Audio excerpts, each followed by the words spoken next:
Bonjour à tous et bienvenue dans 100% Poker, l'émission qui met à l'honneur les joueurs de poker, mais aussi les joueuses. Parce que cette semaine, on vous propose un 100% Poker au féminin. Et pour ça, on ne pouvait pas mieux faire que de recevoir la joueuse française la mieux classée, la numéro 1, s'il vous plaît. Cécile Tischer-Fatine est avec nous et on n'est pas peu fiers.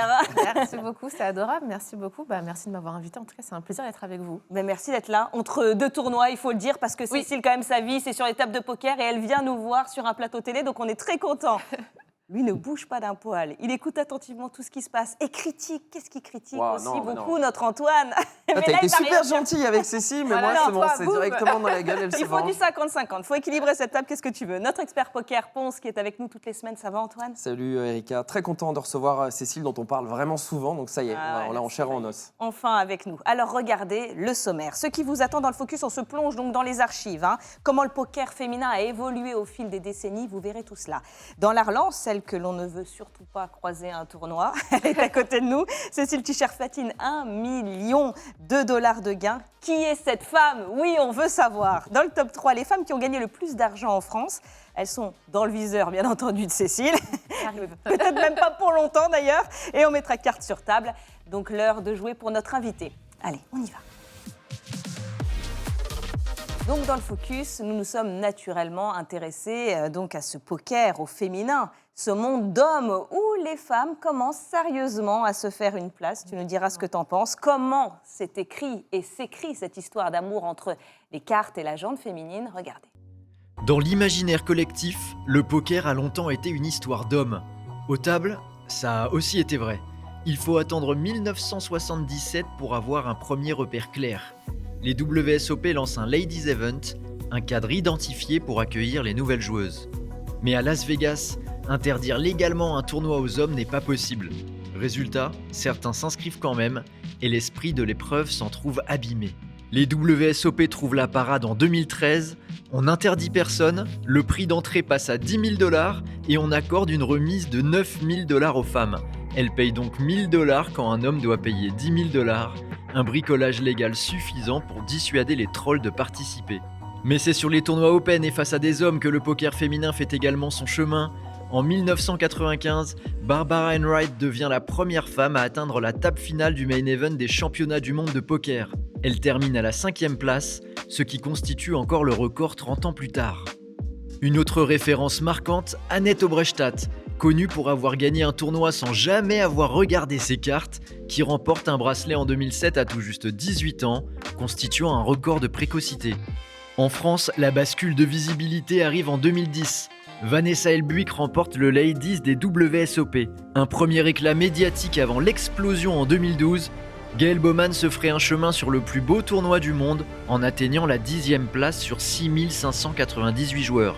Le tout filmé et diffusé en direct par les plus grandes chaînes de télévision sportive américaines.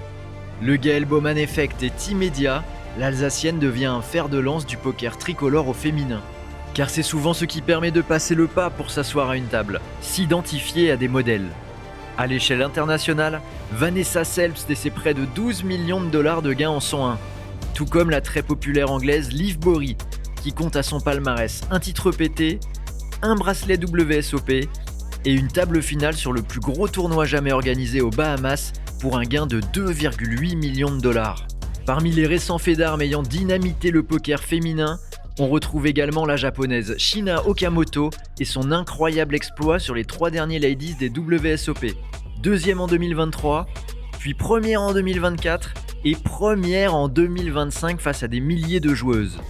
Mais celle qui est tout en haut actuellement chez les femmes, c'est l'américaine Kristen Foxen avec 5 bracelets WSOP, plus de $12,4 millions de gains, une présence régulière sur les high rollers et des vibrations offertes à la planète poker en terminant 13e du main event des WSOP 2024. La question est alors sur toutes les lèvres.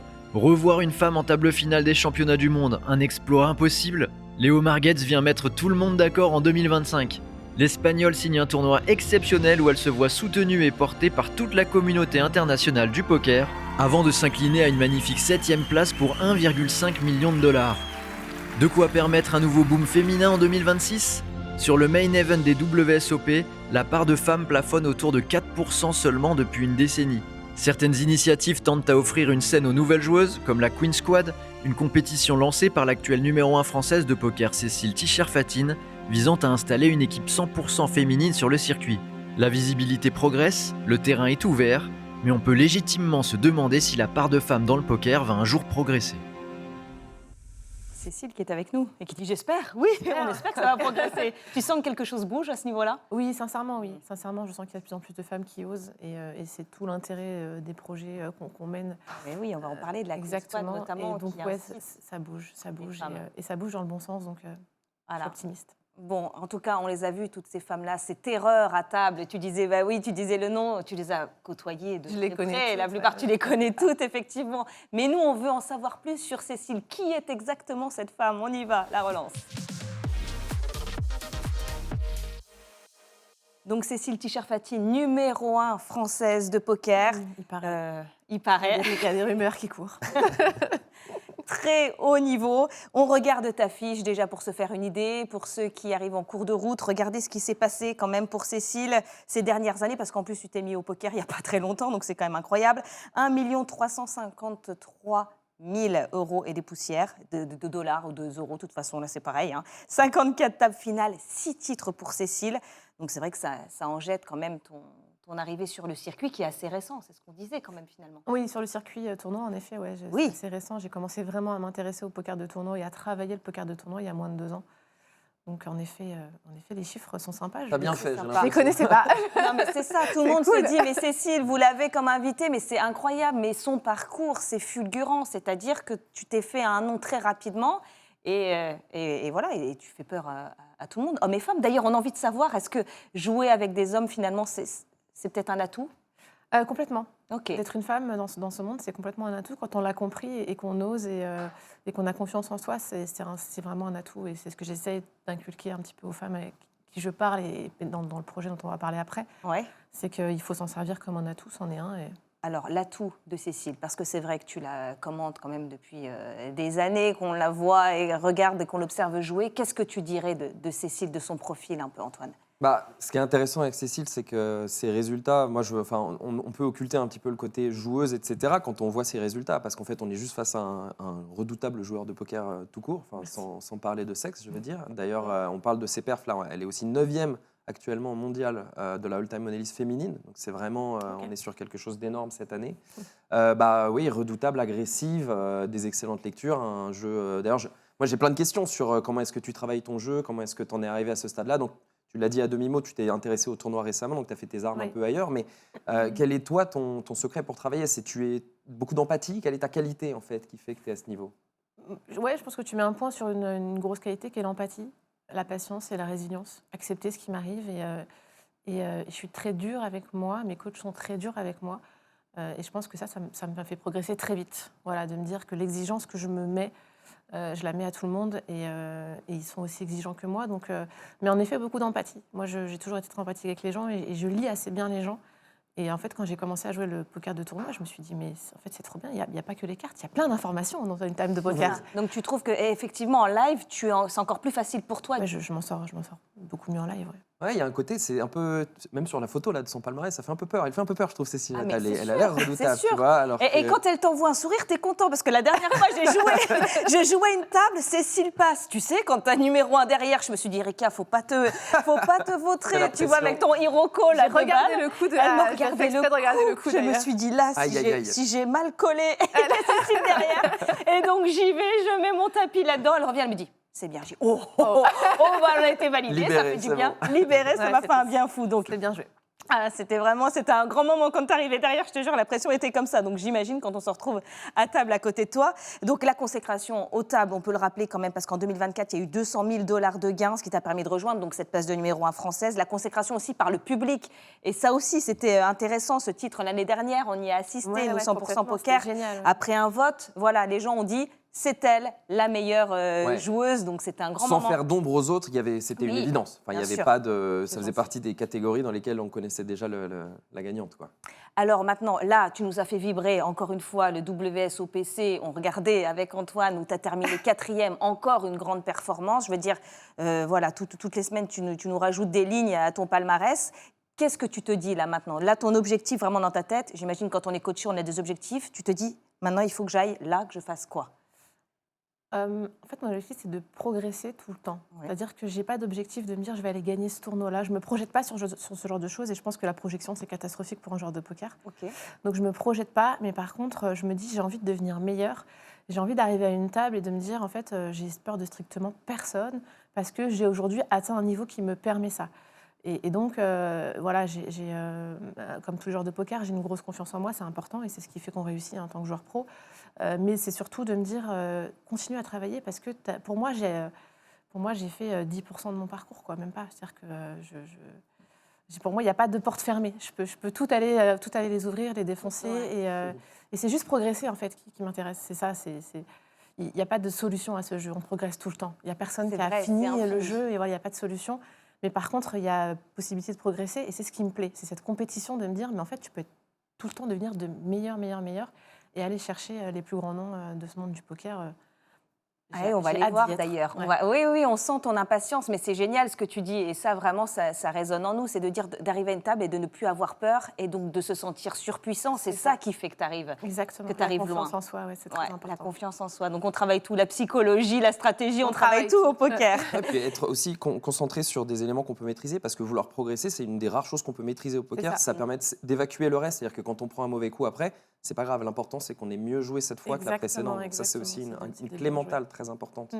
Et donc, justement, ton but aussi, c'est de donner des clés aux autres. Parce que toi, tu te dis, voilà, j'ai réussi à ouvrir des portes et ça m'a mené ici. Et maintenant, dans ton projet, la Queen Squad, c'est-à-dire que tu emmènes des femmes vers la réussite du poker. En fait, je me suis posé la question, qu'est-ce que tu aurais aimé avoir quand tu as commencé à jouer au poker? Voilà, qu'est-ce qui fait que, au début, tu as été à tatillon. Moi, j'ai commencé, j'ai arrêté. Enfin, vous voyez, j'ai un parcours un peu comme ça où je me suis dit, qu'est-ce que tu aurais aimé avoir? Et en fait, j'aurais aimé avoir ce que j'offre aujourd'hui dans la Queen Squad, c'est-à-dire être entourée. Des coachs, du mental, de l'appui, tout ça en fait. Et c'est tout ce que j'offre dans la Queen Squad, qui n'est pas seulement les gens ne connaissent peut-être pas trop le projet, mais c'est pas seulement une team de poker. C'est vraiment une académie de poker où les filles ont des coachings, on les aide mentalement, on les prépare, on prépare leurs déplacements, elles sont accompagnées sur les déplacements. Et en fait, tout ça, je pense que si moi je l'avais eu il y a 2 ans en arrière, aujourd'hui je serais déjà beaucoup plus loin. C'est une structure, quoi. Tu leur donnes un starting block en on leur or donne, massif voilà, exactement, pour pouvoir après choisir est-ce qu'elles veulent ou pas devenir pro, parce Ouais. qu'il y en a qui nous disent bah non, en fait, j'aime bien, mais c'est pas non, je veux pas devenir pro, j'adore le poker, je continuerai à jouer, mais et puis il y en a qui nous disent j'adore et je veux devenir pro. Donc, en gros, voilà, vous avez plein de CV, en gros, et vous faites une sélection et vous essayez de développer des talents. Et envoyez ton CV, Erika, je t'ai dit, tu vas envoyer ton CV. Non, parce que moi, je ne veux pas vraiment avoir Erika les boules M, non, si je je ne suis l'ai pas sur la prise. liste. Non, je préfère ne pas du tout en donner. Vous en êtes où, alors, cette année de ce cru qui arrive? On a fait les sélections, ça y est, on a reçu plus de 340 vidéos. Ouais, c'était fou. On s'attendait pas, on s'attendait à en avoir moins que l'année dernière, en se disant qu'il y a quand même un gros panel l'année dernière déjà. Et là, on en a eu encore plus. Il y a beaucoup de filles qui n'avaient pas confiance, je pense, l'année dernière et qui ont vu que c'était un projet solide et sérieux, et qui se sont dit « Ah ouais, en fait, non, c'est sérieux, on y va, on fonce ». Ça donne envie. Et donc, c'est génial. Donc, plein de vidéos. Elles avaient 3 minutes pour se présenter. Elles l'ont fait. On a sélectionné 24 filles. Ça a été très, très dur. On a eu 3 nuits de débat. Hein. Donc, pendant que j'étais en Belgique en train de jouer, les gens me voient en train de jouer. Mais en fait, toute la nuit, je débat pour la Queen Squad. OK. Et c'est une femme d'affaires, de toute façon. Hein. Toi, c'est clair, on le sait, quoi. Tu es sur plein de... Et voilà, donc on a eu des gros débats et on a fini par choisir 24 finalistes. Et voilà, donc là, et on va voir ce que ça donne et on va suivre. En janvier, ouais. Voilà, et on les retrouvera en janvier, en tout cas, la Queen Squad. Il nous faut des femmes qui puissent venir sur ces tables d'hommes, parce que sachez-le, oui, c'est un atout, Cécile. Exactement. Donc vraiment, il y a de quoi s'amuser, il faut venir les filles. Maintenant, il est l'heure de retrouver Thomas Séraphine. Et on est allé vous voir dans la rue pour savoir si c'était bluff ou pas bluff.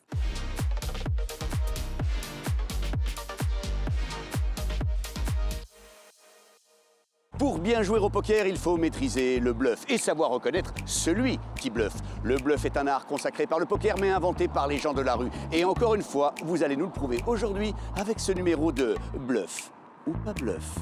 C'est parti.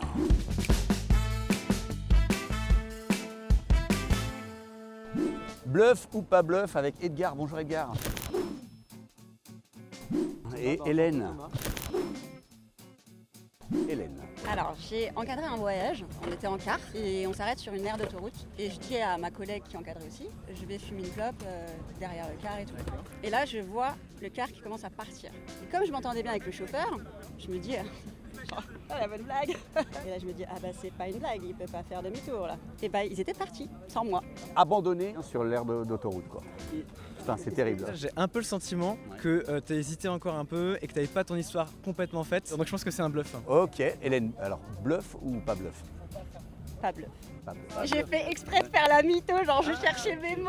Voilà, donc elle a fait semblant de ne pas avoir de jeu et puis finalement elle avait une paire d'as. Là, elle t'a bien dit. À toi, Edgar. Et c'était avec une association où on encadrait des jeunes. C'était aux Pays-Bas, sur un camp de 1 mois. J'ai rencontré une Danoise, on tombe un peu amoureux, etc. Moi j'ai de la famille qui est danoise, qui habite à Copenhague, etc.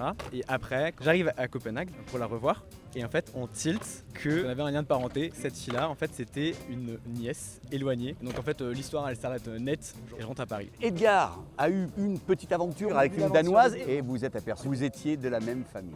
Tu l'as vu, tu l'as... Hein? Pas bluff. Pas bluff. Je sais pas, à la fin, il avait l'air de parler facilement. Il t'a paru Là, il est en sincère, train de quoi. faire genre si c'est du bluff.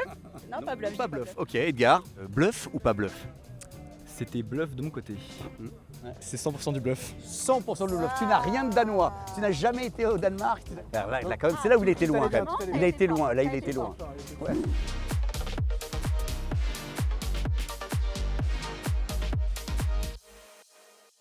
Bon, sachez que depuis le début de cette saison, Antoine ne s'est pas trompé très une seule fois. Il est très très fort. hein. Il est très fort. fort, il Vraiment, les détecte. il détecte. Mais même pas à la fin de la pastille, peut-être au premier mot et au premier regard. Donc c'est quand même... direct. Ouais, ouais. Il est inquiétant, notre expert. Hein. C'est parti maintenant pour le checkpoint. On vous donne de l'actu. C'était une série qui avait énormément été teasée et qui vient enfin de voir le jour, Antoine. Alors, Ouais, on parle No de... Limit. Ouais. Effectivement, bah oui, ça a été teasé. Puis ça faisait longtemps qu'on savait qu'on avait donc des gros joueurs qui étaient suivis. Là, c'était notamment lors des WSOP Paradise aux Bahamas, avec un casting quand même très intéressant. C'est à retrouver sur YouTube, hein, déjà, on va le dire tout de suite. No Limit. Ça dure 30 minutes. Et on rentre un peu dans l'intimité de joueurs de la trempe de Daniel Negreanu. On a Mariao, on a Kristen Foxen. Ah, c'est justement. toujours sympa, ça. Ouais, magnifique. Tout un gros Un morceau beau qui est casting. sur elle dans le premier épisode. Il y a du Adrian Mateos, mais il y a aussi des qualifiés, il y a aussi des influenceurs. Donc il y a un petit peu voilà, tout ce qu'on peut rencontrer dans la sphère du poker de tournoi. Bon, c'est très bien, c'est très joli, c'est très américain aussi. Faraz Jaka, là, qu'on voit qui fait également partie du casting. Le premier épisode, il n'y a même pas de poker en fait. Donc c'est un peu frustrant quelque part pour nous qui sommes passionnés de poker. Peut-être que pour ceux qui Oui, le ça sont moins. intéresse les gens aussi. Ça peut être la une ouverture en discipline, revanche. oui. Voilà, Daniel Negreanu, par exemple. Moi, tu vois, ce qui me déplaît, c'est le côté trop américain. Tout le monde est gentil, tout le monde est beau. Moi, j'aime bien un peu piquer. Daniel Negreanu, par exemple, je suis pas forcément un grand fan de lui. Donc là, voilà, c'est rigolo de le retrouver avec son petit chien, avec sa femme et tout ça. Bon, Mariao qui pleure et tout. Ok. Perso, voilà, ça me C'est plaît trop moins. enjolivé. Mais il y en a d'autres Ouais. à qui ça plaira peut-être. C'est ça. Et c'est à retrouver parce que c'est quand même des grands noms du poker. Il faut les suivre. Ok, bon, on ira voir, nous, cette série. En attendant, on veut parler de Cécile et de ses objectifs. C'est le top 3. Et donc, c'est clair, numéro 1 française. Tu disais, le all-time money list, 9e pour les femmes. Donc, elle est à ça de tout casser, Cécile, et ça va être peut-être même pour cette année. Alors, il y a Ouais. quelques femmes encore devant au niveau des gains, mais le En fait, podium, elle est dessus. On Cécile. fait le top 3 maintenant parce Allez. qu'il ne sert plus à rien dans 2 C'est mois. clair. Elle sera top 1, donc autant le faire pendant qu'elle n'est pas encore première, Cécile. Bah, peut-être que dans 3 mois, on le fera mondial. On peut Ouais, rêver. c'est Alors, ça. tout en haut mondial, C'est d'ailleurs, ça. c'est donc Kristen Foxen et Vanessa Selbst hein, qui sont autour des 12 millions. Mm. Il y a encore un peu de taf. Il y a 1,3 encore million du travail. pour l'instant, C'est ça, il y a Cécile. encore Donc, de- 3e, 600 000 $ cette année. Je veux dire, tu vois, il suffit que tu fasses une année même un peu moins bonne, on peut se permettre en 2026, et puis c'est bon, tu seras déjà largement première. Rendez-vous dans 3 mois. 2e, actuellement tout de même, on va en parler pendant qu'elle est encore là, qu'elle s'accroche. Gaëlle Bowman, bien sûr. On l'a reçue sur ce plateau. Gaëlle, on en parlait dans le focus, une immense joueuse qui a fait énormément pour le poker Exactement, en France, et pas que pour les joueuses, hein, vraiment pour tout le monde. Parce que, bah oui, médiatiquement aux États-Unis, c'est une superstar. Ah oui, complètement, oui. Toi, dès tu qu'elle est à l'as joué Vegas. plusieurs fois, Gaëlle. Moi, je l'ai joué pas tant que ça. On s'est Ok. très peu rencontrés avec Gaëlle, mais en tout cas très respecté. Et, Oui, c'est vrai. puis très bonne joueuse de poker depuis des années. hein. Et la régularité, de toute façon. Beaucoup de régularité, Voilà, c'est ce évidemment, qui- c'est ce qui montre, ambassadrice hein, les pendant bons des joueurs. années. Donc voilà, on espère la retrouver encore de temps en temps aux tables. Elle s'est éloignée des tables là en 2025, mais 1,4 million pour Gaëlle, en grande partie grâce à cette magnifique 10e place donc en 2012 au main event qui lui a rapporté 500 000 et qui a complètement lancé sa carrière. Et puis numéro 1, elle, on n'en parle plus du tout et c'est logique, elle s'est également complètement reconvertie. Elle a quitté le complètement. poker pour faire du stand-up, écrire des romans. Une joueuse que je connaissais bien, Lucille Cailly. Alors, école un peu plus ancienne, sa grosse perf, elle est en 2012 et elle marque un peu la fin aussi de sa carrière de joueuse de poker. Mais voilà, il faut comprendre que Lucille Cailly, à l'époque, c'était une joueuse qui était très régulière en live aussi, avec un très très bon niveau. Elle termine deuxième de l'EPT Monte Carlo pour 1 million d'euros à l'époque, en 2012. Donc c'est quand même une performance énorme. Magnifique performance. Bah, je crois qu'à l'époque, c'était peut-être la plus grosse performance féminine française de très loin. Hein. 1 million Ouais, à d'ailleurs, l'époque, c'est ça va être dur de la rattraper. Et est-ce que là, par exemple, il y a des femmes là, dans ton cercle qui sont particulièrement écrasantes, qui ont un jeu, une manière de jouer où tu te dis, ah tiens, je me reconnais un peu en elle, et ça, c'est des concurrentes réelles? Dans les américaines, il y a Cherish, qui a un jeu très agressif. Et j'adore regarder son jeu. Et elle est embêtante à la table. Voilà, j'aime beaucoup ce genre de jeu. Alors, Si, on en reparle quand en même. juillet, Voilà, hein, de on toute va en façon. reparler encore, mais là, on a envie surtout de voir Cécile jouer. Allez, on met carte sur table. Allez. Allez, regardez ce duel dans carte sur table. Numéro 1 française contre numéro 1 mondial. Cécile contre Kristen. Regardez ce que ça donne. On veut tout savoir. C'est bien vendu, ça donne envie. On est au main event des WSOP à 10 000 $. On est sur les blindes 20 000, 40 000. On possède 70 blindes au début du coup, 2 800 000 pour les deux joueurs, puisqu'on va être en bataille de blindes contre Kristen. Avec As-Dame de trèfle, on va relancer, je vais avancer sur le préflop, à 4 fois la blinde, 160 000. Ok. Contre Kristen, on est très profond, donc pourquoi pas utiliser un sizing très appuyé hors de position face à Kristen. Kristen qui va payer, d'accord, on a un pot donc à 360 000, 2,7 millions restants pour les deux joueurs. Flop 3, 10, 7 avec le 10 de trèfle. On a des espoirs de quinte et de flush backdoor sur la 4e et la 5e carte, mais pour l'instant, on a juste Auto-As. Qu'est-ce que tu fais ici, Cécile, hors de position? J'ai pas de gros sizing hors de position à ce moment-là, donc je vais avoir un check ou un small. J'ai des backdoors, donc je pense que je vais y aller pour un small. Allez, on va miser petit, donc un small. Il va miser effectivement un petit peu plus qu'un tiers du pot. C'est pas non plus minuscule, hein, quand même, Ouais. presque 40% du J'aurais pot. fait plus petit. Ouais. On aurait pu choisir plus petit, effectivement, et Kristen va payer. Donc là, il y a 630 000. Attention, pour l'instant, on a toujours juste Auto-As. Mais voilà un As. Tiens, on a top pair. Top kicker désormais, 630 000 au milieu. Qu'est-ce que tu fais? Alors attends, Cécile il est notre as, tu l'as vu toi? Il Il y a est là, notre notre as qui as. arrive. Là, ça arrive. Il est où, Il notre arrive, as? il On arrive. l'attend souvent, Il arrive, celui-là. notre as. On en Effectivement. a tellement rêvé. Ok, donc notre as arrive. Ouais, notre As est là, mais il est là. Virtuellement, il est là en tout cas. Ok, c'est bon. Alors notre as, on touche notre as. Qu'est-ce qui se passe? On touche notre as. As de carreau qui donne un tirage couleur à carreau après le 3 de carreau du fond. Ouais, bon, on n'a pas trop peur du tirage là, pour Mhm. l'instant. On peut go pour un sizing intermédiaire, c'est-à-dire on peut go pour un sizing 60% du pot. D'accord, ça est une autre un peu plus que la moitié du pot. Voilà. Il va faire, encore une fois, cette fois un petit peu moins. Donc il aime bien varier autour de ce que tu dis. 250 000 dans le pot de 630 000 Landerman. Et ça va être simplement payé par Kristen. 1 130 000 au milieu. On a 2 fois la taille du pot dans notre tapis restant. 2,3 millions dont 1 130 000. La river est un 9 de carreau qui fait rentrer la flush backdoor. Donc la couleur 4e et 5e carte qui est rentrée. C'est ça ce qu'on appelle un backdoor. Est-ce que tu as envie de faire parole? Est-ce que tu as envie encore de miser pour valoriser ta top pair, top kicker? Qu'est-ce que tu fais ici? Je pense qu'on peut miser, mais encore une fois, on n'a pas de mise share, on ne va pas avoir du 2x spot, on ne va pas avoir ce genre de mise. D'accord. Alors, il faut tout traduire, hein, parce que là, on a On va du pas haut miser niveau, 2 hein, fois quand la même. taille du Voilà. pot et faire Ah oui, tapis. pardon. On va Eh plutôt oui. miser pour essayer de se faire payer par moins bien. De toute façon, si on mise, Erika, Voilà, ici, c'est tu le ça. comprends, c'est pour valoriser. On va essayer de se faire payer par moins bien. C'est pas choquant de check, mais je pense que contre un très bon joueur comme Foxen, à ce moment-là, bah, si tu prends l'option de check, tu vas pouvoir te faire under bluff. Donc, bon, pardon, je vais enlever les mots techniques. Non, non, non, mais c'est très bien, justement. On a Christelle ne va pas notre traducteur, hein. suffisamment bluffer ici Voilà. pour que ce soit vraiment intéressant Voilà. de checker. Donc, on a Voilà, plutôt envie de donc on miser a pour plutôt envie de valoriser. miser. Par contre, on n'ira pas dans une grosse mise. D'accord, donc tu as envie de miser. Bah, écoute, c'est ce qu'il va faire. Il va faire un peu plus qu'un quart du pot, enfin autour d'un quart du pot, on va dire. Donc 325 000 en espérant se faire payer peut-être par un 10 qui Et elle pourrait va faire encore nous tapis. payer. Et évidemment, Sinon, Foxen ça va pas va faire pas tapis. tu vas pas partir comme ça. va le pas deuxième. faire tapis. présenter un coup facile. Hein. C'est presque encore plus compliqué. Elle choisit de Ah relancer à 4 fois le sizing de son adversaire, 4 fois la taille de la mise, en mettant 1 450 000. Et là, maintenant, on a une vraie décision qui se profile. Il faut réfléchir quels sont les bluffs de notre adversaire, quelles sont les mains avec lesquelles Ça. elle nous Exactement. valorise. Est-ce qu'elle peut avoir une main moins bonne que la nôtre avec laquelle elle fait ça? Déjà, ça, on peut évacuer ça. Je pense pas qu'elle Avec se- les cartes, Elle quelles mise avec cartes moins bien. tu vois en main pour. Qu'est-ce qu'elle peut Christelle, avoir oui. qui nous batte? Elle a beaucoup de double paires. On est en bataille de blindes, donc elle a toutes les doubles paires suitées qu'elle a défendues pré-flop. Mhm. Elle a toutes les mains suitées de toute façon qu'elle est censée avoir défendues pré-flop. Donc déjà, ça fait pas mal de Ok. 10 et 7, Très 10, bien. 9, 9, 7. Je pense qu'elle n'a pas As-7, As-10 parce qu'elle ne serait pas contentée de juste payer à la turn. Ok. Donc ça, je les enlève, mais je pense qu'elle a aussi flush, hein, évidemment. Hein. Elle a toutes les flushs. Va les Parce 8 qu'elle de avait- carreau. Si c'est 8 de Voilà, carreau, ça, elle c'est a- des elle mains a- qui sont possibles, Elle a absolument. toutes ces mains-là.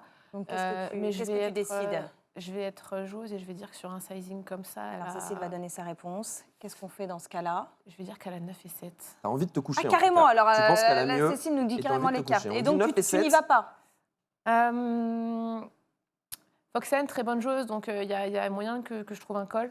Parce qu'elle est capable de bluff cette line. Ok. Mais sincèrement, je pense pas. Je pense qu'il faut... Révélation, s'il Eh vous bien, la plaît. révélation, il y a bien 2 paires en face. L'Underman va payer. En revanche, c'est As-10 qu'elle avait décidé de jouer en sous-marin. Elle s'est contentée de payer sur le turn. Alors après, encore une fois, elle a des éléments de lecture que nous n'avons pas. Oui. Mais très bonne lecture tout de même de Cécile. qui a Les compris que 2 notre paires, adversaire avait Cécile 2 l'a paires. dit C'était bien directement, trouvé. voilà, elle vient équipée avec 2 paires. Qu'est-ce qui se passe? Il y a 2 paires. Voilà, Donc c'est voilà, ce n'est pas notre numéro 1 pour rien. Elle revient quand elle veut et elle sera numéro 1 de la all-time Mondial. modéliste mondiale. Et on fera une spéciale 100% poker au féminin avec Cécile pendant 1 heure. Amen, amen. Merci beaucoup. C'est adorable. Merci pour pour votre ton accueil. énergie, pour tes conseils, pour tout et ton parcours. Antoine, nous on se retrouve la semaine prochaine. plaisir. Ciao tout le monde. Merci. Ciao.